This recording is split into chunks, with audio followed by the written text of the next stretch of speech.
ഇന്നത്തെ എപ്പിസോഡ് കൂടി നമുക്ക് എല്ലാവർക്കും ഒരു കാര്യം പിടികിട്ടി. അതായത് അനുമോൾ എന്ന് പറയുന്ന വ്യക്തി നമ്മൾ വിചാരിച്ചതിലും കൂടുതൽ സ്ട്രോങ് ആയിട്ടുള്ള ഒരു കണ്ടസ്റ്റന്റ് തന്നെയാണ്. ഇന്ന് നമ്മുടെ ലാലേട്ടൻ ഒരുപാട് തീക്കനൽ കൊണ്ടാണ് വന്നത്.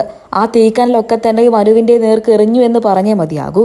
എന്നാൽ അത്രയും വലിയ തീക്കനൽ തനിക്ക് നേരെ വന്നിട്ടും പതറാതെ നിന്ന അനുവിന്റെ ആ മത്സര ബുദ്ധി ഉണ്ടല്ലോ, അത് എടുത്തു പറഞ്ഞേ മതിയാകൂ. വിശദമായി പറയുകയാണെങ്കിൽ ആരിന്റെയും ജിസേലിന്റെയും ആ ഒരു വിഷയമുണ്ടല്ലോ, അത് ലാലേട്ടൻ ഇത്തവണ വന്ന സമയത്ത് എടുത്തിടുകയായിരുന്നു. അപ്പൊ നമ്മുടെ ലാലേട്ടൻ ഇതേ തുടർന്ന് അനുവിന്റെ അടുത്ത് ചോദിക്കുന്നുണ്ട്, എത്ര നാണം കെട്ട വർത്തമാനമാണ് നിങ്ങൾ പറഞ്ഞത്? നിങ്ങൾ പറഞ്ഞ കാര്യം ഞങ്ങൾ 5-6 മണിക്കൂർ ഇരുന്ന് പരിശോധിച്ചു. അങ്ങനെ ഒന്നും തന്നെ ഞങ്ങൾ കണ്ടില്ല.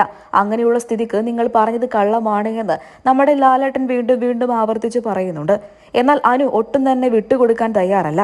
ലാലേട്ടന്റെ മുൻപിൽ പോലും പതറാത്ത അനു തീർച്ചയായിട്ടും മറ്റുള്ള മത്സരാർത്ഥികളുടെ മുൻപിൽ പോലും ഒരിക്കലും പതറില്ല എന്ന് നമുക്ക് ഇതിനോടുകൂടെ മനസ്സിലായി.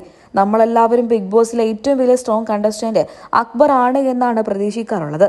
എന്നാൽ അക്ബറിനേക്കാൾ എത്രയോ മടങ്ങ് സ്ട്രോങ് ആണ് അനു എന്ന് ഈ ഒരൊറ്റ ദിവസം കൊണ്ട് എല്ലാവർക്കും പിടികിട്ടി കാണും. അത്രമാത്രം വലിയ കള്ളമാണ് അനു പറഞ്ഞത്. എന്നിട്ടും ലാലേട്ടൻ വന്ന് ചോദിക്കുന്ന സമയത്ത് ഞാൻ പറഞ്ഞതിൽ ഞാൻ ഉറച്ചു വിശ്വസിക്കുന്നു എന്നും ഞാൻ കണ്ട കാര്യമാണ് ഞാൻ പറഞ്ഞത് എന്നും നമ്മുടെ അനുമോള് വീണ്ടും വീണ്ടും ആവർത്തിച്ച് പറയുന്നുണ്ട്. അതും ആരിനും ജിസയിലും ഉമ്മ വെച്ചു എന്നും കൂടെ പറയുന്നുണ്ട്.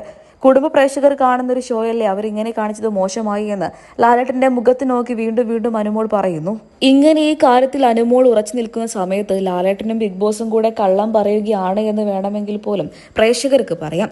എന്നാൽ എല്ലാവർക്കും ഒരു കാര്യം വ്യക്തമാണ്, ലാലേട്ടനും അതുപോലെ തന്നെ ബിഗ് ബോസിനും ഇതിന്റെ ആവശ്യമില്ല. അവർക്കൊരു കണ്ടസ്റ്റന്റ് അല്ല എന്നുണ്ടെങ്കിൽ മറ്റൊരു കണ്ടസ്റ്റന്റ്, റേറ്റിംഗിന്റെ ആവശ്യം പോലും ഇവർക്കിതിലില്ല. അങ്ങനെയുള്ള സ്ഥിതിക്ക് ഒരിക്കലും ആരിനെയും ജിസേലിനെയും സപ്പോർട്ട് ചെയ്യേണ്ടയോ അല്ല എന്നുണ്ടെങ്കിൽ സംരക്ഷിക്കേണ്ടയോ കാര്യം ബിഗ് ബോസിനും ലാലേട്ടനുമില്ല. എന്തായാലും അനുവിന്റെ നാടകം ഇവിടെ പൊളിഞ്ഞിരിക്കുകയാണ്. പാവം പിടിച്ച ഒരു തൊട്ടാവാടി പെൺകുട്ടി ആയിട്ടായിരുന്നു അനു ഇത്ര നാളും ബിഗ് ബോസിൽ. എന്നാൽ ഇതോടുകൂടി എല്ലാവർക്കും ഒരു കാര്യം പിടികിട്ടി, അനു അത്രമാത്രം സ്ട്രോങ് ആണ്. ലാലേട്ടൻ വന്ന് തന്റെ കള്ളത്തരങ്ങൾ പിടികൂടിയിട്ട് പോലും അനു ഒട്ടും തന്നെ പതറിയില്ല. ഈ വിഷയത്തിൽ ജിസയിലും ആര്യനും നിരപരാധികളാണ് എന്ന് തെളിഞ്ഞു കഴിഞ്ഞു. അങ്ങനെയുള്ള സ്ഥിതിക്ക് ഇപ്പോൾ ജയിച്ചിരിക്കുന്നത് ആര്യനും ജിസയിലുമാണെന്ന് നമ്മൾ വിചാരിക്കും. എന്നാൽ അനു തന്നെയാണ് വിജയിച്ചത്. കാരണം അനു പറഞ്ഞതിൽ അനു ഉറച്ചു തന്നെ നിന്നു. അതുമാത്രമല്ല, അനുവിന് മാപ്പും പറയേണ്ടി വന്നില്ല. എന്തായാലും ഈ വിഷയത്തിൽ നിങ്ങളുടെ അഭിപ്രായങ്ങൾ കമന്റ് ബോക്സിലൂടെ പറയാൻ മറക്കരുത്.